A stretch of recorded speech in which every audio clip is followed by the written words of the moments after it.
Capítulo 10 Autodisciplina Observação. P para pergunta e R para resposta. P. A que tipo de preparação uma pessoa deve se submeter antes de ser capaz de avançar com definição de propósito? R. A pessoa deve ter domínio sobre si mesma. Este é o segundo dos 7 princípios. A pessoa que não domina a si mesma jamais poderá ser líder de outras. A falta de autodomínio é por si só a forma mais destrutível de indefinição. P. Por onde uma pessoa deve começar quando ela quer iniciar um controle sobre si mesma? R. Dominando os 3 apetites responsáveis pela maior parte da falta de autodisciplina das pessoas. Os 3 apetites são o desejo por comida, o desejo pela expressão do sexo e o desejo de expressar opiniões imprecisas. P. O homem possui outros apetites que ele necessita controlar.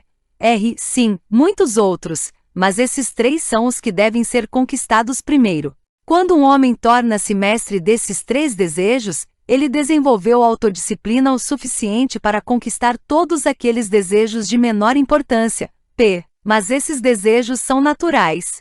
Eles devem ser satisfeitos se a pessoa está saudável e feliz. R. Tenha certeza de que eles são desejos naturais, mas eles também são perigosos porque as pessoas que não possuem autodomínio possuem uma tendência a se alienarem nesses desejos, tornando-os vícios. O autodomínio contempla um controle suficiente tal que todos os desejos podem ser satisfeitos de forma a cumprir com as necessidades básicas, alimentando o corpo com o que é necessário e segurando aquilo que é excesso. P. O seu ponto de vista é tanto interessante quanto educacional. Descreva os detalhes pelos quais eu possa entender como e em quais circunstâncias as pessoas se excedem nos seus desejos. R. Pegue o desejo por comida, por exemplo. A maioria das pessoas é tão fraca na autodisciplina, que enche o estômago com combinações de alimentos altamente ricos, que por sua vez satisfazem o gosto, mas fazem com que os órgãos da digestão e da eliminação trabalhem em excesso. Eles colocam em seus estômagos tanto quantidade quanto combinações de comidas as quais a química do corpo somente consegue descartar convertendo a comida em toxinas venenosas. Esses venenos entopem e ficam estagnados no sistema excretor do organismo, até o momento em que ele diminui o trabalho do organismo na eliminação dessa matéria de sobra. Após um tempo, o sistema gastrointestinal para de funcionar de forma saudável e a vítima acaba tendo o que se chama de constipação. A partir daí, ela está pronta para ir para o hospital. A autointoxicação pelo sistema gastrointestinal leva a máquina do cérebro a tornar-se algo como uma massa disforme. A vítima então fica lenta nos seus movimentos físicos e mentalmente irritada e irrequieta. Se essa pessoa pudesse dar uma olhada e pudesse sentir o cheiro do seu sistema gastrointestinal, ela teria vergonha de se olhar no espelho. Os sistemas excretores das cidades não são os lugares mais agradáveis, quando eles tornam-se sobrecarregados ou entupidos, mas eles são limpos e suaves quando comparados ao sistema gastrointestinal quando está sobrecarregado ou constipado. Essa não é uma história bonita para ser associada ao ato agradável e necessário de comer, mas as coisas são como são, e neste caso conclui-se que comer em demasia e combinar alimentos de forma errada é o que causa a autointoxicação. As pessoas que comem sabiamente e mantêm os seus sistemas excretores limpos dificultam o meu trabalho, porque um sistema intestinal em perfeito funcionamento significa um corpo saudável e um cérebro que funciona de forma apropriada. Imagine, se a sua imaginação consegue chegar a tal ponto, como qualquer ser humano poderia mover-se com definição de propósito com o seu sistema intestinal com uma quantidade tal de veneno, o suficiente para matar 100 pessoas, se fosse injetado diretamente na corrente sanguínea. P. E todo esse problema é o resultado da falta de controle sobre o apetite por comida. R. Bem, se você deseja ser absolutamente correto, deveria dizer que comer de forma inapropriada é a grande responsável pela grande maioria das doenças do corpo, e praticamente todas as dores de cabeça. Se você quer prova disso, selecione 100 pessoas que sofrem com enxaqueca e dê a cada uma delas uma lavagem intestinal completa, com um grande enema, e observe que não menos do que 95 das dores de cabeça desaparecerão dentro de alguns minutos, após os seus intestinos terem sido liberados. P. Por tudo que você diz sobre o trato intestinal, Tenho a impressão de que o domínio sobre o apetite físico por comida significa também o domínio sobre o hábito de negligenciar e manter os intestinos limpos. Isso está correto? E sim, isso é verdade. Tão importante quanto eliminar o lixo do organismo e as porções não utilizadas de comida é ingerir as quantidades corretas bem como as combinações adequadas de alimentos. Nunca pensei na autointoxicação como sendo um dos seus instrumentos para controlar as pessoas e estou totalmente chocado em saber quantas pessoas são vítimas desse sutil inimigo. Vamos ouvir o que você tem a dizer desses outros dois desejos. Bem, vamos falar do desejo por sexo. Essa é uma força com a qual controlo os fracos e os fortes, os velhos e os jovens, os ignorantes e os sábios. Na verdade, domino todos aqueles que negligenciam em dominar o desejo por sexo. Como se pode dominar a emoção do sexo? Pelo simples processo de transmutar essa emoção em alguma forma de atividade que não seja a cópula. Sexo é uma das grandes forças que motivam os seres humanos. Devido a esse fato, ela também é uma das forças mais perigosas. Se os seres humanos conseguissem controlar os seus desejos por sexo e os transmutassem em uma força propulsora pela qual eles conseguissem utilizar em suas ocupações, ou seja, se eles gastassem no seu trabalho metade do tempo que eles perdem à procura de sexo, eles nunca conheceriam a pobreza. Pelo que estou entendendo, quer dizer que existe uma relação entre sexo e pobreza. Sim, onde o sexo não está sob controle. Se for permitido ao sexo mover-se em seu curso natural, ele rapidamente levará a pessoa ao hábito da alienação. Existe alguma relação entre sexo e liderança? Sim, todos os grandes líderes, em todos os caminhos da vida, são altamente sexuados, mas eles seguem o hábito de controlar os seus desejos por sexo, transformando-os em uma força propulsora que os motiva nas suas ocupações. O hábito da indulgência no sexo é tão perigoso quanto o hábito de utilizar drogas ou bebidas. Não há diferença entre esses hábitos. Ambos levam para o controle hipnótico através do hábito da alienação. Porque o mundo olha para o sexo como algo vulgar? Devido ao abuso vulgar que as pessoas fizeram dessa emoção. Não é o sexo que é vulgar, é o indivíduo que negligencia ou se recusa a controlá-lo e guiá-lo. Você quer dizer, pela sua afirmação, que não se deve satisfazer o desejo por sexo?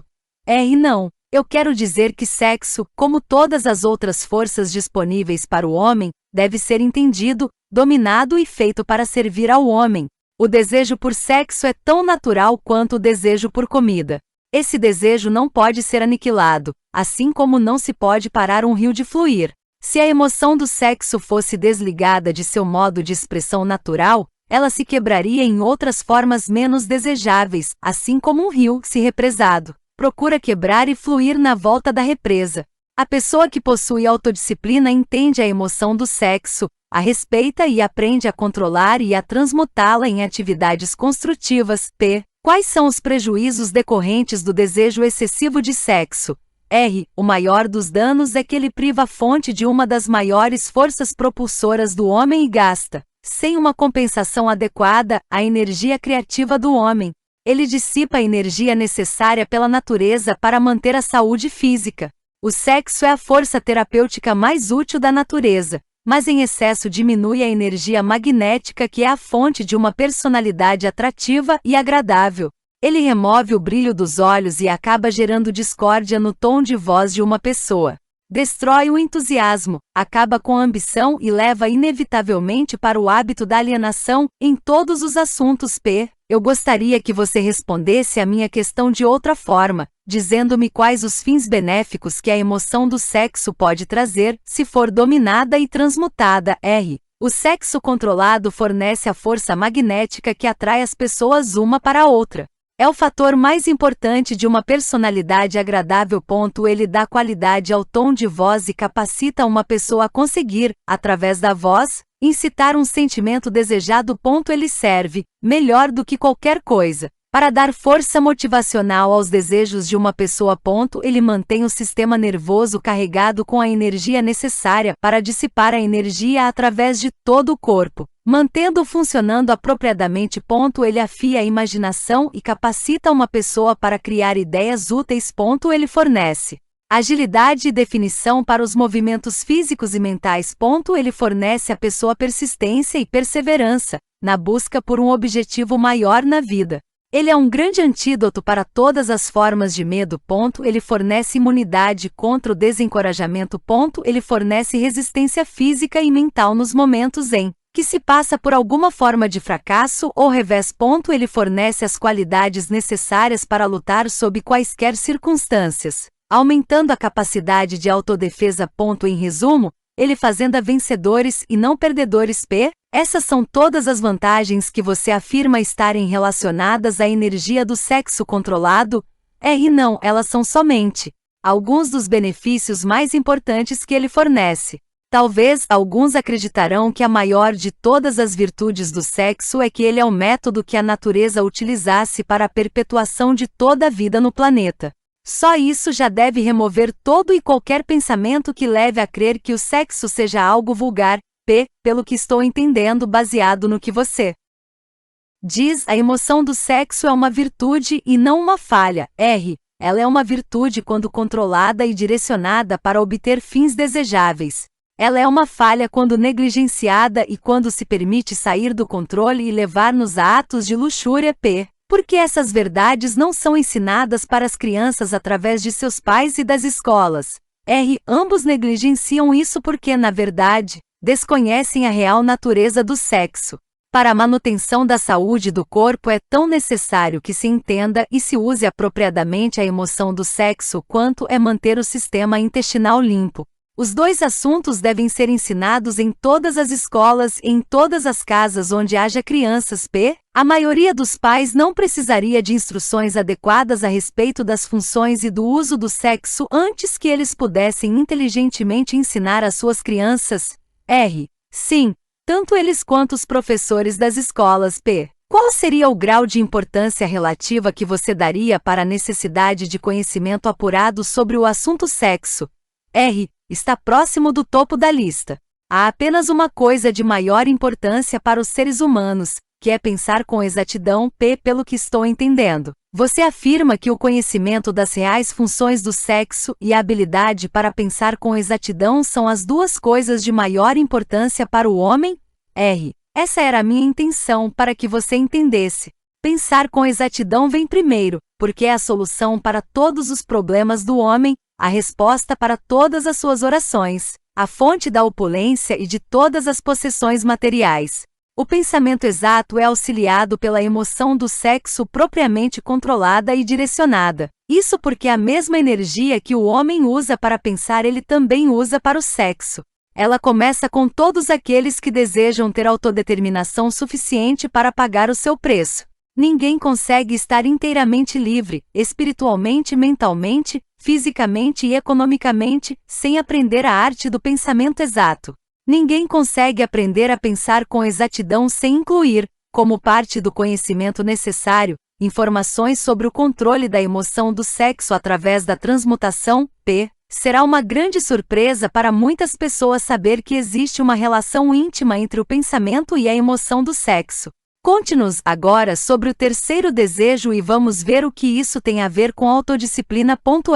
O hábito de expressar opiniões imprecisas e desorganizadas é um dos hábitos mais destrutivos. O prejuízo consiste na sua tendência a influenciar as pessoas no ato de adivinhar em vez de procurar pelos fatos, no momento em que elas formam opiniões, criam ideias ou organizam planos. O hábito desenvolve o que eu chamo de uma mente gafanhoto. É aquela mente que pula de uma coisa para outra, mas nunca chega a lugar nenhum. E claro, o descuido na expressão de opiniões que não são baseadas em fatos leva ao hábito da alienação. A partir desse ponto, é somente um passo ou dois até que se estejam amarrados pela lei do ritmo hipnótico, que por sua vez, automaticamente inibe o pensamento com exatidão.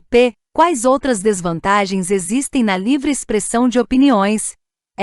A pessoa que fala demais acaba informando ao mundo todos os seus planos e objetivos e, por sua vez, fornece aos outros a oportunidade de lucrar com as suas ideias.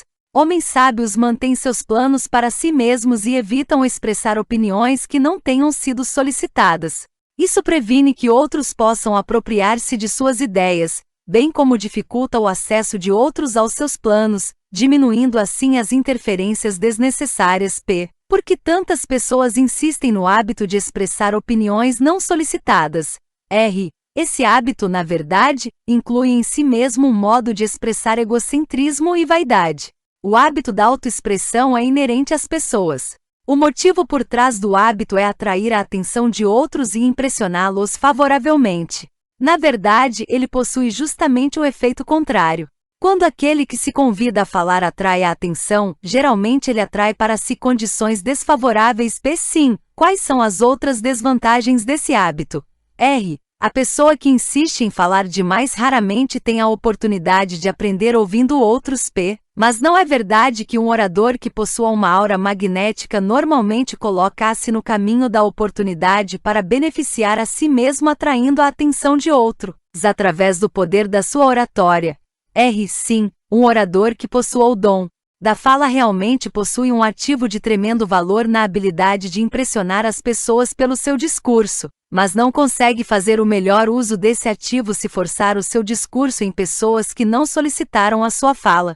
Nenhuma outra qualidade acrescenta mais à personalidade de uma pessoa do que a habilidade de falar com emoção, força e convicção.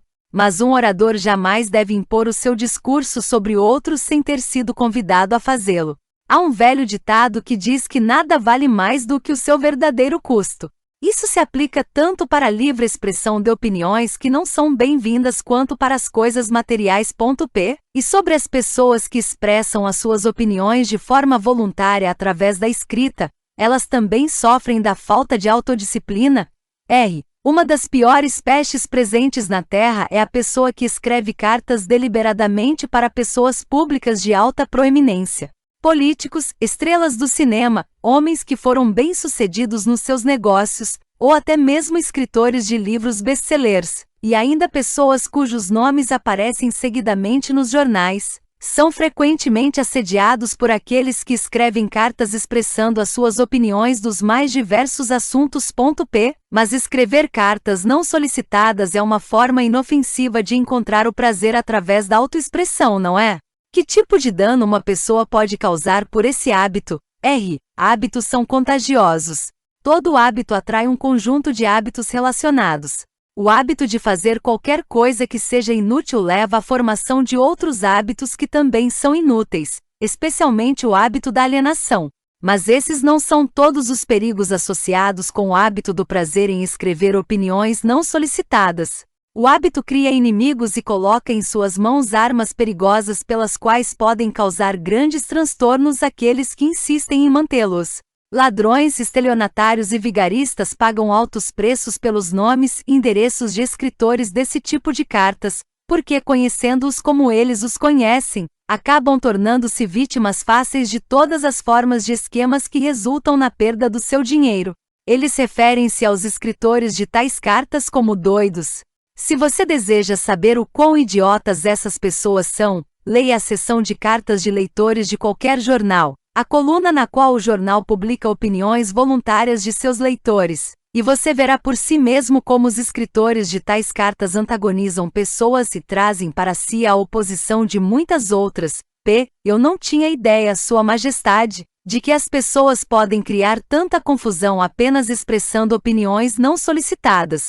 Mas agora que você trouxe o assunto à tona, lembro-me de ter escrito para o editor de uma proeminente revista uma carta de crítica que obviamente não havia sido solicitada, e que no futuro custaram-me um belo trabalho e um emprego na sua empresa, que me geraria um alto salário. Esse exemplo é perfeito. O lugar adequado para começar a autodisciplina é exatamente onde você está. O modo para começar é exatamente reconhecendo a verdade de que não existe nada para sempre ou nada de diabólico exceto o poder da lei natural, em toda a criação e em todos os universos. Não existe nenhuma personalidade individual, onde quer que seja, através de todos os universos, que possua o mais ínfimo poder para influenciar um ser humano, exceto a natureza e as próprias pessoas por si mesmas. Não existe ser humano algum, agora, vivendo ou que já tenha vivido, e absolutamente ser humano algum que venha a viver em qualquer ponto do planeta, que tenha o direito ou poder de privar o outro de seu privilégio de exercitar o pensamento livre e independente. Esse privilégio é o único sobre o qual qualquer pessoa pode ter controle absoluto. Nenhum ser humano adulto jamais perde o direito da liberdade de pensamento, mas muitos perdem os benefícios desse privilégio, ou por negligenciá-lo ou porque já foi tirado deles por seus pais ou instrutores, antes mesmo da idade do entendimento. Essas verdades são autoevidentes, não menos importantes, pelo simples fato de terem sido reveladas a você pelo diabo e não pela minha oposição, mas no que as pessoas vão se sustentar no momento de uma emergência quando elas não souberem para onde nem a quem apelar? Deixe que elas se apoiem na única fonte de força disponível para qualquer ser humano, e o que é essa força? Eles mesmos. A força de seus próprios pensamentos. A única força que eles podem controlar e na qual eles devem se sustentar. A única força que não pode ser nunca pervertida, modificada, mexida e falsificada por outros seres humanos mal intencionados. Tudo que você diz parece lógico, mas por que eu deveria vir justamente para o diabo para descobrir tais verdades tão profundas? Vamos voltar para os 7 princípios. Você revelou informação suficiente que mostra claramente que o segredo de como quebrar o poder do ritmo hipnótico está justamente embutido nos 7 princípios. Você mostrou também que o mais importante de todos esses princípios é a autodisciplina. Agora, vá em frente e descreva os outros 5 princípios que você ainda não mencionou, e indique quais as suas funções para auxiliar uma pessoa a adquirir a autodisciplina. Primeiro, deixe-me resumir essa parte da minha confissão revelada até o presente momento. Eu lhe contei francamente que meus 2 instrumentos mais efetivos para dominar os seres humanos são o hábito da alienação e a lei do ritmo hipnótico. Mostrei a você que se alienar não é uma lei natural, mas um hábito feito pelo homem que o leva, por sua vez, a submeter-se à lei do ritmo hipnótico. Os 7 princípios são os meios pelos quais o homem pode quebrar o padrão do ritmo hipnótico e assumir novamente o controle de sua própria mente. Como você pode ver, dessa forma os 7 princípios são os 7 passos que levam as vítimas do ritmo hipnótico a abrir a fechadura de suas prisões autoimposta. Os 7 princípios são a chave mestra que abre as portas para a autodeterminação espiritual, mental e econômica. Isso é verdade? Sim, essa é outra forma de dizer a verdade.